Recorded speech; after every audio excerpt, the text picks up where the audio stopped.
का YouTube channel पर स्वागत है और मेरा चैनल भी सब्सक्राइब कर दो, गुरुकॉम YouTube चैनल। बेल आइकन भी दबा लो क्योंकि आजकल मैं पढ़ाई की बहुत सारी वीडियोस आपको भेज रहा हूँ, YouTube पे अपलोड कर रहा हूँ। तो आज हम क्या पढ़ेंगे? आज मेरी पहली क्लास है इस तरह बोर्ड पे पढ़ाने की। तो आज मैं आपको क्या पढ़ा रहा हूँ? आज मैं आपको पढ़ा रहा हूँ अल्प, इसके नीचे मैंने विराम लिखना भूल गया, अल्प विराम और या में अंतर और इनका उपयोग। मतलब कि कब तो हम अल्प विराम का उपयोग कर सकते हैं, कब और का उपयोग कर सकते हैं और कब या का उपयोग कर सकते हैं, और इनके बीच में बेसिक अंतर क्या है, इसको हम एक उदाहरण के माध्यम से समझेंगे। कैसे समझेंगे? कि जैसे कभी, अब फिलहाल क्या है कि आज अगर हम देखें तो आज 19 मई है जब मैं ये वीडियो शूट कर रहा हूं। तो राजस्थान में क्या होता है कि इन दिनों ग्रीष्मकालीन अवकाश हो जाता है, गर्मी की छुट्टियां पड़ जाती है। तो अखबार में ये लाइन विशेष रूप से लिखी आती है कि ग्रीष्मकालीन अवकाश हो चुका है, कोई भी सरकारी, अर्ध सरकारी या निजी स्कूल विद्यालय को खुला नहीं रख सकते पढ़ाई के लिए, मतलब कि उनको भी ग्रीष्मकालीन अवकाश करनी होगी। तो इसी उदाहरण के माध्यम से हम आज समझेंगे कि अल्पविराम और या में क्या अंतर है। जैसे मानो अखबार में एक सेंटेंस छपा, एक वाक्य छपा कि ग्रीष्मकालीन अवकाश हो चुका है, तो तब सभी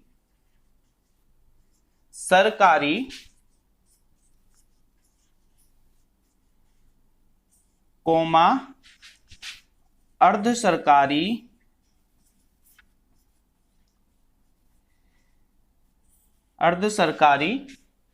और गैर सरकारी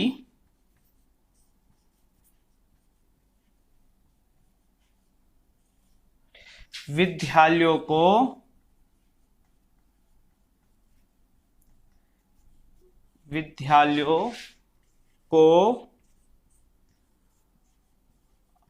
अवकाश करना होगा। अब देखिए इसमें किस किस का उपयोग हुआ है। तब सभी सरकारी, उसके बाद अल्पविराम का उपयोग है, उसके बाद अर्ध सरकारी और फिर और लिख दिया गया है, गैर सरकारी विद्यालयों को अवकाश करना होगा। अब यदि मैं इसी सेंटेंस को यूं लिख दूं कि गैर सरकारी और यहां पे कुछ साफ करके ये लिख दूं या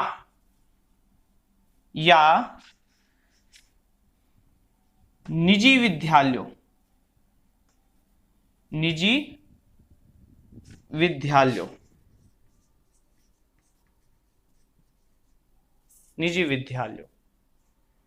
तो यहां पे मैंने या और लिख दिया है।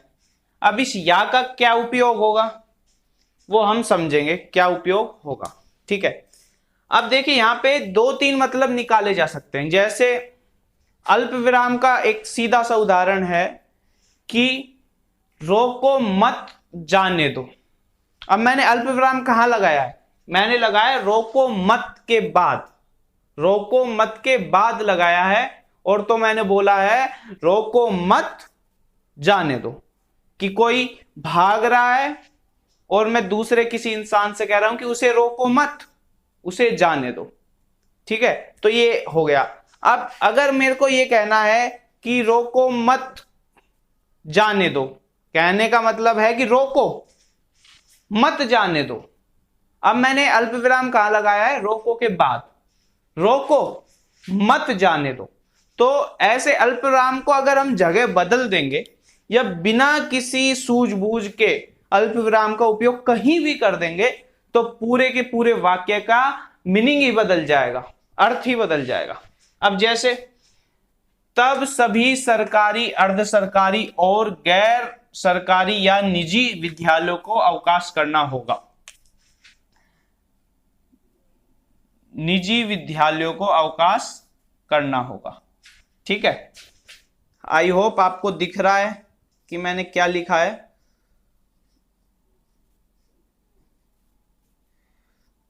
अब देखो, सबसे पहले या की बात करते हैं। या, अब या हमें पता है कि है ना, जैसे हमको कह दिया कि या तो राम जीतेगा या श्याम जीतेगा, मतलब कि राम जीत सकता है या फिर श्याम जीत सकता है, दोनों में से कोई एक जीत सकता है, कोई भी दोनों नहीं जीत सकते।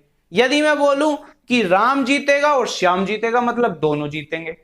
यानी कि जब जहां पे या आ जाता है वो आधे सेंटेंस को अलग कर देता है। राम जीतेगा अलग सेंटेंस, या श्याम जीतेगा अलग सेंटेंस। मतलब राम जीतेगा 50% प्रायिकता, श्याम जीतेगा 50% प्रायिकता। और अगर मैं ये बोल दूं कि राम जीतेगा और श्याम जीतेगा, तो इसका मतलब क्या हुआ? इसका मतलब हुआ कि राम भी जीतेगा 100% प्रायिकता, श्याम भी जीतेगा 100% प्रायिकता। ठीक है, तो इस उदाहरण पर वापस आते हैं। तब सभी सरकारी, अर्ध सरकारी और गैर सरकारी या निजी विद्यालयों का अवकाश होगा। अब मैं यदि या के साथ इस वाक्य को आधा कर दूं कि ये तो यहां तक 50% वाक्य और 50% वाक्य यहां तक, तो क्या हो सकता है? तो इसका मीनिंग अपन ऐसे भी निकाल सकते हैं, तब सरकारी, अर्ध सरकारी और गैर सरकारी, मतलब ये तीनों विद्यालय बंद रहेंगे, इनका अवकाश रहेगा, या फिर सिर्फ निजी विद्यालयों का अवकाश रहेगा। अगर हम इस तरह से इसका मीनिंग निकाल रहे हैं तो ये 100% गलत हो जाएगा। तो मैं यही बताना चाह रहा हूं कि किस तरह से मीनिंग निकालेंगे। देखो, सबसे पहले अब हम दोबारा से आते हैं अल्प विराम के उपयोग पे। अल्प विराम का उपयोग कब किया जाता है? कि जब दो से अधिक चीजें हों, जैसे मैंने लिखा 1, 2, 3 और चौथी संख्या हो रही है मेरे पास 4, तो मैं लास्ट में और लिखूंगा और यहां पे लिखूंगा 4। ऐसे अल्प विराम का उपयोग किया जाता है। सबसे अंत वाली संख्या के साथ आएगा, सबसे अंत वाली नाउन के साथ आएगा, और शुरू के जितने भी बच गए उस एक लास्ट वाले नाउन को छोड़ के उनके मध्य अल्प विराम आएगा, कोमा लगेगा। ये तो हुआ हमारा अल्प विराम का उपयोग। अब और का उपयोग, और भी क्या है कि सेंटेंस को 50% तक अलग कर देता है। ये 100% कंफर्म है। जैसे कहीं लिख दिया राम और श्याम, मतलब राम 50% वाक्य खत्म, श्याम 50% वाक्य खत्म। तो इसका अर्थ ऐसे निकाल सकते हैं, तब सभी सरकारी, अर्ध सरकारी, इतने, मतलब ये तो बंद रहेंगे ही रहेंगे 100% प्रायिकता, और गैर सरकारी या निजी विद्यालयों का अवकाश भी रहेगा, मतलब प्राइवेट स्कूलों का अवकाश भी रहेगा, ये भी 100% है। तो ये और का उपयोग बता दिया। और का उपयोग क्या होता है कि और से पहले जितनी भी संख्या आ रही है वो 50% वाक्य वहीं खत्म हो जाता है, और उस वाक्य की जो पॉजिटिविटी है, उस वाक्य में जो भी निर्देश दिया गया है वो 100% रूप से लागू होगा, जो और से पहले है। और के बाद वाला जो वाक्य है उसमें जो आदेश दिया हुआ है वो भी 100% लागू होगा। और या का उपयोग क्या होता है? या का उपयोग होता है कि 50% प्रायिकता को बांट देना। पर यहां पे या का उपयोग कैसे हुआ है? सिर्फ गैर सरकारी और निजी, इसी वाक्य, इसी नाउन के लिए हुआ है कि गैर सरकारी एक नाउन, निजी दूसरी नाउन। तो या तो गैर सरकारी स्कूल को बंद कर दो या निजी स्कूल को बंद कर दो, अल्टीमेटली दोनों एक ही चीज होते हैं। तो गैर सरकारी भी बंद हो सकता है और निजी स्कूल भी बंद हो सकता है। इन दोनों में से किसी को भी कर दो, सभी स्कूल बंद हो जाएंगे। सरकारी पहले ही हो चुका है, अर्ध सरकारी भी हो चुका है, और या तो गैर सरकारी को बंद कर दो या निजी को कर दो, अल्टीमेटली सभी प्रकार के स्कूल बंद होंगे।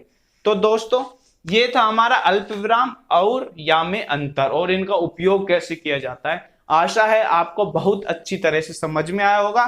कोई भी आपके सवाल है तो आप कमेंट में जरूर पूछिए। चैनल को शेयर करें, सब्सक्राइब करें, लाइक करें अगर वीडियो पसंद आए।